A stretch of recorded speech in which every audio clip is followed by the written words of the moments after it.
Chapter 28, The Recovery of the Watch, Conclusion.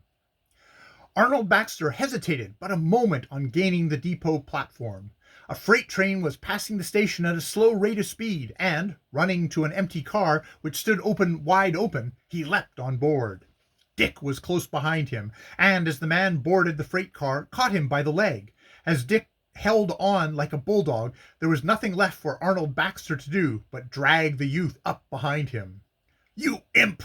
he snarled, as the two faced each other on the car floor. "What do you mean by following me in this fashion?" "And what do you mean by running away in this fashion?" panted Dick. "I have the right to do as I please." "And so have I." "You have no right to follow me." "That remains to be seen, Arnold Baxter. I would like to ask you a few questions." "Would you indeed?" sneered the tall man. "Yes, I won't waste words. Were you and my father enemies years ago?" At this direct question, Arnold Baxter scowled darkly. "Yes, if you are anxious to know," he muttered. "I fancied as much. You tried to swindle him out of some western mining property." "The boot was on the other leg. He tried to swindle me. Ran off to Africa with my papers, I think, or else left them somewhere where I can't find them."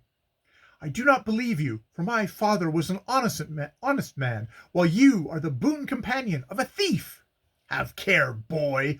I won't stand everything," snarled Arnold Baxter, his eyes gleaming like those of an angry cat. "I'm not afraid of you, Arnold Baxter. I shall hand you over to the police at our next stopping place."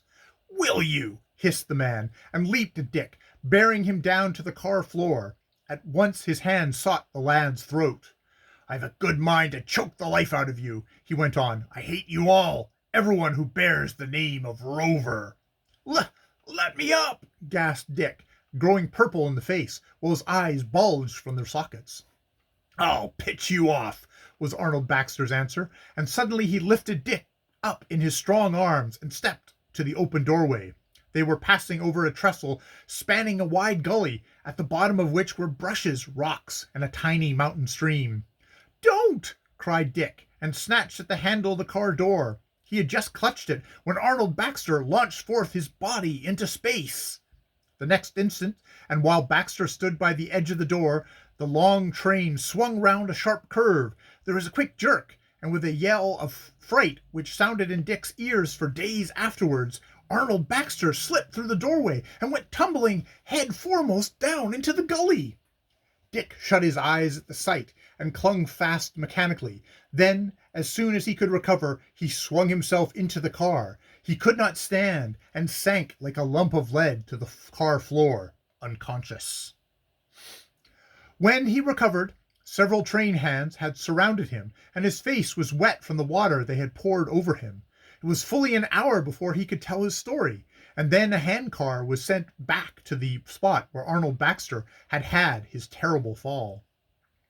The rascal was found at the foot of the gully, a leg and several ribs broken, and otherwise bruised. He was carried to the handcar like one dead, and later on transferred to a hospital at Ithaca. Here it was announced that he might possibly recover, although this was exceedingly doubtful. "He's a bad one," said Tom when he heard Dick's story. "I would like to know what Buddy Girk has to say about him."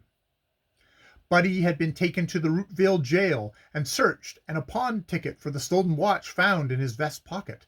The ticket was on a Middletown pawnbroker and showed that $15 had been loaned on the timepiece. Buddy had more than this amount in his pocket, and some time later the money was forwarded to the pawnbroker, and then the precious watch and chain came back to Dick in as good a new condition as ever. "I haven't got nothing to say," said Buddy when Dick tried to make him talk. "I didn't steal the watch, and I didn't do nothing." "You won't tell me anything about Arnold Baxter?" questioned Dick. I ain't got nothing to say," repeated Buddy, who was planning to escape from jail that very night.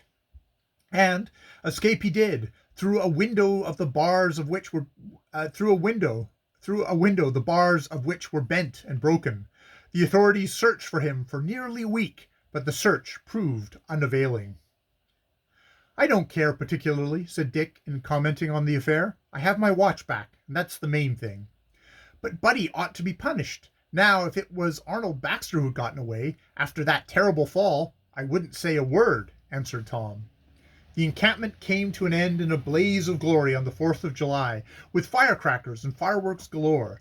The cadets cut up like wild Indians until after midnight, and Captain Putnam gave them a free rein. Independence Day comes but once a year, he said, and I would not give much for the boy who is not patriotic. You are right there, Captain, returned George Strong. Our boys are true blue, every one of them. Out on the parade ground, the cadets were singing loudly and marching at the same time. Everyone was in the best of high spirits, and it was a time never to be forgotten. Here I must bring to a close, for the present, the story of the Rover boys' doings at Putnam Hall and elsewhere. We have seen how Dick was robbed of his watch and how he recovered the timepiece, how the boys joined the other cadets, and what friends and enemies they made, and we likewise entered into many a sport and contest with them. With the termination of the encampment, the school term came to an end, and the Rover boys returned to their home with their uncle and aunt. But more adventures were in store for them, and these will be related in another volume to be entitled The Rover Boys on the Ocean, or A Chase for Fortune. In this volume, we will meet all our old friends and also learn more concerning Josiah Crabtree and his little plot to marry Mrs. Stanhope and obtain the money the lady was holding in trust for Dora. We shall likewise meet Dan Baxter and his toady Mumps and learn much concerning a thrilling chase on the ocean and its happy results.